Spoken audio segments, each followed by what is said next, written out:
আল্লাহ দিলে আমার জি এখন অনেক সুস্থ আছে, অনেক ভালো আছে আগের তুলনায়। আমি অনেক জায়গাত নিছি, কোনো জায়গাত আমার জির উপকার হয় না, কিন্তু এই হুজুরের কাছে নিছি আর আল্লাহর হুকুমে আমার জি অনেক সুস্থ আছে। আচ্ছা, আপনি প্রথমে কি সমস্যা ছিল?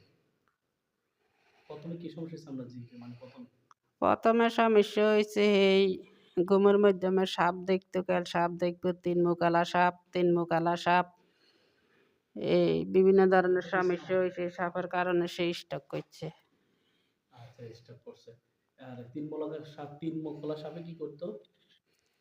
তিন মুখালা সাপে আই ফেঁসা লাইতো, হাত ফেঁসাইতো, পা ফেঁসাইতো, হুরা শরীর ফেঁসা লাইতো। আল্লাহ দিলে এখন এই হুজুরের তালাবি লইছি পর্যন্ত এখন আল্লাহ দিলে মাফ হয়েছে। কত জায়গায়, সব মিলে কত জায়গায় গেছেন? গেছি, বহুত জায়গায় গেছি, অনেক জায়গায় গেছি। মানে সব মিলে 28টা জায়গায় গেছেন, হ্যাঁ? জি। আচ্ছা, অনেক কত টাকা এখন খরচ হচ্ছে সব মিলে আপনার? গেছে আমার হরায়। ডাক্তার মাক্তার মিলে সব মিলে? ডাক্তারের কোনো হিসাব নাই, ডাক্তার মাক্তার মিলে আমার অনেক 5-6 লাখ টাকা গেছে। তার মধ্যে কথা বলতে গেলে তেমন একটা উপকার পান না। আল্লাহ দিলে সুস্থ আছে, হ্যাঁ? জি, আল্লাহ দিলে সহযোগিতা এখন করা থাকলে তো সুস্থ আল্লাহ আছে। আপনাকে সবসময় ভালো রাখে। যে আপনারা যারা এই ভিডিওগুলো দেখবেন আমার জিরে দোয়া করবেন। আমার 2টা নাতি আছে, আমার এই নাতিটা আল্লাহ আমার জিরে আপনারা সবাই দোয়া করবেন, আল্লাহ তাদের সুস্থ করে। আল্লাহ যেন সুস্থ করে দেয়। কেমন আছেন? আলহামদুলিল্লাহ। আলহামদুলিল্লাহ। আলহামদুলিল্লাহ, মাশাআল্লাহ। এখন আল্লাহ দিলে আল্লাহ ভালো রাখছে কেন? জি। আল্লাহ সব ভালো রাখার মালিক কে? আল্লাহ। আল্লাহ। সবকিছুর ক্ষমতা, সবকিছুর মালিক কে? আল্লাহ। আল্লাহ। মাশাআল্লাহ, মাশাআল্লাহ। খুব। আসসালামু আলাইকুম ওয়া রাহমাতুল্লাহি তাআলা ওয়া বারাকাতুহু। সম্মানিত দ্বীনি মুসলিম ভাই বোনেরা, আপনারা তো শুনছেন মেয়েটির কথা এবং মেয়ের মায়ের কথা। আসলে যখন আমি ১ম এ তাদের অবস্থা আইসা দেখেছি, মেয়েটার অনেক ভয়ানক অবস্থা দেখেছি। পরপর আমি তার ট্রিটমেন্ট করি। আমার কাছে বলে যে তাকে ৩ মুখ, মানে ৩ টা সাপের ৩ টা মুখ।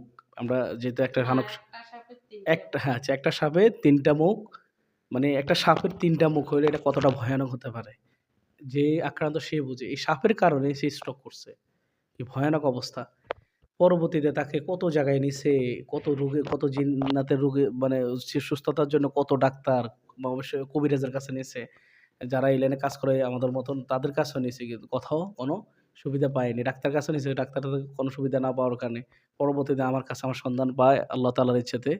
পরে আমি ট্রিটমেন্ট চালাই। আমি একের পর এক, একের পর প্রায় ৪-৫ বার তাকে জারপোক করছি, ওই জিনটাকে হত্যা করছি, মারছি। কারণ তাকে যে অবস্থা করছে, আসলে অনেকে তো বোঝেন না জেনে।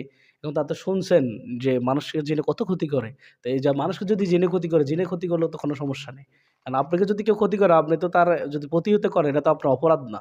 তো আপনার অপরাধ না। তো সেক্ষেত্রে দেখেছি আমরা এভাবেই যাদেরকে সমস্যা করে আমরা এসে ট্রিটমেন্ট নিই, দিই এবং তাদেরকে সুস্থ করে আল্লাহ তাআলা। কিন্তু যখন জিন্নাত এসে মারাত্মক তাকে ঝামেলা করে, তখন আমরা ওই জিনকে ধরি বা বন্দী করি বা যেটাই করি তাদের হত্যা করি। যেটাই করি একমাত্র মানুষের সুস্থতার কল্যাণের জন্য আমরা করি। তো আল্লাহ তাআলা যেহেতু মেয়েটাকে শুনছেন, তো মেয়েটা আল্লাহ দিলে এখন ভালো আছে। আল্লাহ যেহেতু সবসময় ভালো রাখে। মেয়েটার মা দোয়া চেয়েছেন। মায়ের দোয়া সবচেয়ে বেশি কবুল হওয়া। তারপরও ভিডিওটা দিয়েছি এজন্য যাতে আপনারা বুঝতে পারেন যে আমরা যারা কোরআন দিয়া ট্রিটমেন্ট করি তাদের থেকে ট্রিটমেন্ট নেবেন। এই যা মানে কুফরি কালাম বা জাদু, ওই যে তাবিজ, এগুলা বিশ্বাস করবেন না। এগুলোর মধ্যে ঈমান হারা, বিদ্বেষ হারা, সবকিছু ঈমান হারা। অবশ্যই আপনি ঈমান হারা হয়ে যাবেন যদি এগুলার দ্বারস্থ হন। আল্লাহ তাআলা আপনাদেরকে হেফাজত করুক, আমাদেরকে হেফাজত করুক।